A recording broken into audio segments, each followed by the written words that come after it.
اللہ کے حبیب صلی اللہ علیہ وسلم نے ارشاد فرمایا الا انبئکم باکبر الکبائر، لوگوں تمہیں بڑے بڑے گناہوں کی خبر نہ دے دوں؟ صحابہ نے عرض کی کیوں نہیں یا رسول اللہ، آپ ارشاد کریں۔ فرمایا الاشراک باللہ وعقوق الوالدین وجلس وکان متقیا قال الا وقول الزور والشہادۃ الزور۔ حضور فرمایا ایک اللہ کے ساتھ کسی کو شریک ٹھہرانا، اور دوسرا کسی انسان کو قتل کرنا، تیسرا والدین کی نافرمانی کرنا۔ اور حضور اس موقع پہ ٹیک لگائے بیٹھے تھے، ٹیک چھوڑ کے آگے ہو گئے، وَجَلَسَ وَكَانَ مُتَّكِئًا، آگے ہو گئے، اور حضور نے 3 مرتبہ اس بات کو کہا، اور پھر فرمایا اور جھوٹی گواہی دینا اور جھوٹی شہادت دینا۔ تو یہ وہ ہیں جو بڑے بڑے گناہ ہیں۔ میں نے ایک روایت میں پڑھا ہے، حضور نے ارشاد فرمایا جنت کی خوشبو 1000 سال کی مسافت سے آنا شروع ہو جائے گی۔ جب لوگ جنت میں جائیں گے تو 1000 سال کی مسافت دور ہی ہوں گے کہ جنت کی خوشبو آنا شروع ہو جائے گی، لیکن 4 اشخاص ہیں جو جنت کی خوشبو نہیں پا سکیں گے۔ وہ کون کون سے؟ ایک قاطع الرحم، جو رشتہ داریاں توڑتا ہے، کبھی اس سے لڑائی، کبھی اس سے لڑائی، کبھی اس سے لڑائی، حالانکہ حکم ہے سل من قطعک وات من حرمک، جو تجھ سے تعلق توڑے تو اس سے تعلق جوڑ، جو تجھے محروم رکھے تو اس کی جھولیاں بھر دے۔ تو جو رشتہ داریوں کو توڑتا ہے، مقدس رشتوں کو پامال کرتا ہے، بلکہ والدین کے حوالے سے یہ بات بھی سن لیں، بعض اوقات والدہ اپنی بہن سے ناراض ہو جاتی ہے، باپ اپنے بھائیوں سے ناراض ہو جاتا ہے، تو اولاد کو کہتا ہے کہ نہ ملنا، اپنے جو ہے وہ چچا تائے سے نہ ملنا، ماں کہتی ہے اپنی خالہ سے نہ ملنا، تو اب کیا حکم ہے، ملے کہ نہ ملے؟ علماء نے اس پہ گفتگو فرمائی کہ قطع رحمی حرام ہے، اور ماں قطع رحمی کا حکم دے رہی ہے، کہتی ہے، اور بندہ سوچتا ہے، بچہ سوچتا ہے کہ میری خالہ تو میری ماں کے پیچھے، میرے چچا میرے تائے تو میرے باپ کے پیچھے ہیں، جب باپ نہیں ملتا تو میرے کیا لگتے ہیں، جب ماں نہیں ملتی تو خالہ اور ماموں میرے کیا لگتے ہیں۔ تو وہ ماں کے پیچھے اور باپ کے پیچھے لگ کر ان عظیم رشتوں کو چھوڑ دیتا ہے، جبکہ لا طاعت المخلوق فی معصیت الخالق، خالق کی معصیت میں مخلوق کی اطاعت نہیں ہوگی۔ تو جو یہ چیزیں ہیں قطع رحمی نہیں کی جائے گی۔ علماء نے یہاں طریقہ یہ بیان کیا ہے کہ والدین سے چوری ملے تاکہ ان کا بھی دل نہ دکھے لیکن ان سے تعلق نہ توڑے، چونکہ قطع رحمی کے زمرے میں نہ آئے۔ تو 4 اشخاص ہیں قیامت کے دن جو جنت کی خوشبو بھی نہیں پائیں گے، ان میں سے قطع رحمی کرنے والا، دوسرا بوڑھا زانی، اور تیسرا تکبر کی وجہ سے ٹخنوں سے نیچے شلوار لٹکانے والا، اور چوتھا والدین کی نافرمانی کرنے والا۔ حضور فرمایا یہ 4 اشخاص ایسے ہیں کہ جو جنت کی خوشبو بھی نہیں پائیں گے۔ اور ایک اور 4 اشخاص کی کہانی سنو۔ حضور نے ارشاد فرمایا اے عمر، اگر مجھے لوگوں کے سست ہو جانے کا ڈر نہ ہو تو میں تمہیں یہ بات کہوں کہ اس خبر کو جا کے گلی بازاروں میں بتا دو اور 4 اشخاص کی جنت کی گواہی دے دو کہ انہیں جنت میں جانے سے کوئی شے نہیں روک سکتی۔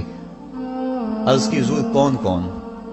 فرمایا ایک وہ عورت جس نے اپنی ساری محبتیں اپنے خامد پہ نچھاور کر دی اور وہ اس حال میں مری کہ اس کا خامد اس پہ راضی تھا، جنت میں جانے سے اس کو کوئی شے نہیں روک سکتی۔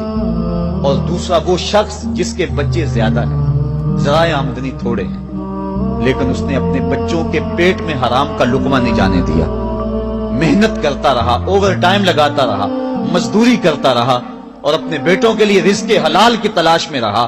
وہ بوڑھی کمر پہ بوریاں اٹھا اٹھا کے کام کرتا تھا اور اپنی کثیر اولاد کی پرورش کے لیے اس نے محنتیں بری کی اور ان کو حرام کا لقمہ نہیں کھلایا۔ فرمایا قیامت کے دن اس کو بھی جنت میں جانے سے کوئی شے رکاوٹ نہیں پیدا کر سکتی۔ اور تیسرا حضور نے فرمایا وہ شخص کہ جو اپنے والدین کے ساتھ حسن سلوک کرے اور اس کے والدین اس پہ خوش ہوں، اس پہ راضی ہو جائیں۔ اور چوتھا وہ شخص کہ جس نے ایسی سچی توبہ کی کہ گناہوں کی طرف پلٹنا اس کے لیے اتنا مشکل تھا، جس طرح جانور کے تھن سے نکلا ہوا دودھ واپس نہیں جا سکتا، وہ گناہوں کی دنیا میں دوبارہ نہیں جا سکتا، تو یہ فرمایا یہ 4 شخص ایسے ہیں عمر اگر اس بات کا ڈر نہ ہو کہ لوگ سست پڑ جائیں گے تو ان 4 اشخاص کے بارے میں شہادت دے دو کہ یہ دنیا پہ چلتے پھرتے جنتی. تو ماں باپ کی خدمت کرنے والا، ماں باپ کو راضی رکھنے والا یقیناً اللہ کی نعمتوں کا حقدار ہے. وہ بدبخت ہیں بیٹے جو ماں باپ کو راضی نہیں رکھتے. اللہ کے حبیب صلی اللہ علیہ وسلم کی خدمت میں ایک شخص حاضر ہوا اور اس نے اذن جہاد طلب کیا. حضور میں جہاد پہ جانا چاہتا ہوں، مجھے اجازت مرحمت فرمائے. حضور نے فرمایا احیٌ والدا کا، کیا تیرے والدین زندہ ہیں؟ قال نعم، عرض کی ہاں حضور میرے والدین زندہ ہیں. قال ففیہما فجاہد، کہا جا ان کی خدمت کر، یہی تیرا جہاد ہے. ماں باپ کو بلکتا ہوا چھوڑ جائے اور آپ جہاد پہ چلا جائے، ماں فالج میں گری ہوئی ہے اور بیٹا تبلیغی گشت پہ چلا جائے، باپ تڑپ رہا ہے اور بیٹا پیر کی چوکھٹ پہ جھاڑو دیتا پھرے، اللہ راضی نہیں ہوگا. میں سچ کہتا ہوں، اپنے بھی خفا مجھ سے ہیں بیگانے بھی ناخوش، کہ میں زہر حلاحل کو کبھی کہہ نہ سکا کند. بات وہی کہتا ہوں سمجھتا ہوں جسے حق، نئے ابلہ مسجد ہوں نئے تہذیب کا فرزند. محمد عربی صلی اللہ علیہ وسلم سے بڑا پیر کون ہو سکتا ہے؟ لیکن حضرت وہ ویسے کرنی نہیں آ رہے. آقا کریم اپنے بٹن کھولتے ہیں اور کرن کی طرف، یمن کی طرف رخ کر کے لمبی سانسیں لیتے ہیں اور کہا میں رحمان کی خوشبو پا رہا ہوں. ایک دن صحابہ نے پوچھا بندہ نواز جس کے لیے تڑپتے ہو، جس کی ٹھنڈی ہوائیں آپ کو آ رہی ہیں، وہ آپ کا بڑا پیار کرنے والا ہے. کہا ہاں میرے سے بڑی محبت کرتا ہے. تو کہا پھر اتنی محبت کرتا ہے تو یمن تو دور نہیں ہے. بلال حبش سے آ گیا، سلمان فارس سے آ گیا، سہیب روم سے آ گیا، اور وہ یہاں یمن سے نہیں آ سکا. فرمایا اس کی بوڑھی اور نابینا ماں ہے جس کی خدمت اس کو نہیں آنے دیتی. اللہ اکبر. اب حضرت ویسے کرنی نہیں آئے لیکن خیر التابعین کہلائے. آئے نہیں لیکن حضور ان کی یاد میں تڑپ رہے ہیں. اللہ، بلکہ حضور نے فرمایا کہ کوئی جائے اویس بن عامر کو ملے اور جب ملے تو اس کو کہنا میری امت کی بخشش کی دعا کرے. جو ماں باپ کی خدمت کرتا ہے اس سے ثابت ہوا اس کی دعائیں قبول ہوتی ہیں.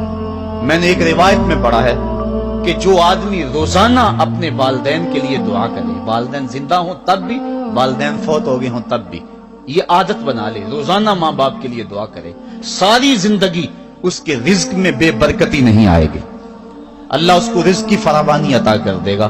اور جو والدین کے لیے دعا نہیں کرتا اللہ تعالیٰ کی رحمتوں سے محروم ہو جاتا ہے. حضرت ابو ہریرہ رضی اللہ تعالیٰ عنہ جب بھی ہاتھ اٹھاتے تھے تو یہ دعا کرتے تھے اللہم اغفر لأبی ہریرہ ولأمی ولمن استغفر لہما. اے اللہ ابو ہریرہ کو بخش دے، حضرت ابو ہریرہ کی ماں کو بخش دے، اور قیامت تک جو ہم دونوں کے لیے بخشش کی دعا کرے اس کو بھی بخش دے. حضرت امام محمد بن سیرین ایک بزرگ ہوئے تابعی، جب بھی دعا کرتے تھے یہ دعا ضرور کرتے تھے، اے اللہ ابو ہریرہ کی بخشش کر دے. کسی نے کہا کہ تمہیں ابو ہریرہ رضی اللہ تعالیٰ نے ان کی ماں سے بڑی ہمدردی ہے. کہا ان سے جو ہمدردی ہونی ہے وہ تو ہونی ہے. انہوں نے کہا ہوا ہے اللہ ابو ہریرہ اور ان کی ماں کو بخش دے، جو ان کے لیے دعا کرے اس کو بھی بخش دے. تو میں دعا کر کے اپنی بخشش پکی کر رہا ہوں. تو والدین کے لیے دعا کرنا اللہ کی رحمت کو دعوت دینا ہے. تو فرمایا کہ جاؤ اویس بن عامر کو جانا اور جا کے اس کو میری امت کے لیے دعا کا کہنا. حضرت سیدنا عمر فاروق حضرت علی المرتضیٰ گئے، جا کے ڈھونڈا تلاش کیا، اویس بن عامر ملے، حضور کا سلام کہا، بس پھوٹ پھوٹ کے رونے لگے. کہا بتاؤ میرے رسول کے لبوں پہ میرا نام کیسے آیا تھا؟ حضور میرا جب تذکرہ کرتے تھے کیسے کرتے تھے؟ یہ درد دیکھا تو بولے کہ کیا آپ اتنی محبت رکھتی ہیں تو پھر ملنے کیوں نہیں آئے حضور؟ اتنا جو پیار رکھتے ہیں تو زیارت کرنے کیوں نہیں آئے؟ تو حضرت اویس کرنی نے بات کی اور بدلا. کہا تم نے میرے رسول کو دیکھا؟ تم نے میرے رسول کی زیارت کی ہے؟ کہا ہاں ہم تو صبح و شام وہاں رہے ہیں. کہا پھر بتاؤ حضور کے یہ ابرو جڑے ہوئے تھے یا کھلے ہوئے تھے؟ اب دونوں حیران ہو گئے. کہا تم نے تو دیکھا میں نے تو دیکھا نہیں، تم بتاؤ نا. پھر میں تو گیا نہیں، مجھے کہتے ہو گیا نہیں، تم بتاؤ حضور کے ابرو جڑے ہوئے تھے یا کھلے ہوئے تھے؟ حیران ہیں. کہا حضور آپ ہی بتلائیے. کہا کوئی دور سے دیکھتا تو جڑے ہوئے نظر آتے، قریب آ کے دیکھتا تو کھلے ہوئے نظر آتے. یہ وہ ہے جو ماں کی خدمت کرتا رہا اور حضور کے دربار میں حاضر نہیں ہو سکا، لیکن حاضری اس کی تھی، وہ جہاں بھی تھا وہ نبی کے قرب میں تھا. تو اس لیے ماں باپ کی خدمت اتنا بڑا وظیفہ ہے. حضرت بایزید بستامی کہتے ہیں میں نے حق معاف کروا لی اپنی ماں سے کہ ماں تیرے حق ادا کروں یا اللہ کے حق ادا کروں, تو مجھے اپنے حق معاف کر دے, میں اللہ سے اپنے حق معاف کروا لیتا ہوں, اپنی اللہ کو راضی کر لیتا ہوں. جنگلوں میں گھومتے رہے, 12 سال بیت گئے. ایک دن دوبارہ آئے, بستان کی سمت سے گزرے, خیال آیا چلو ماں کو سلام کرتے.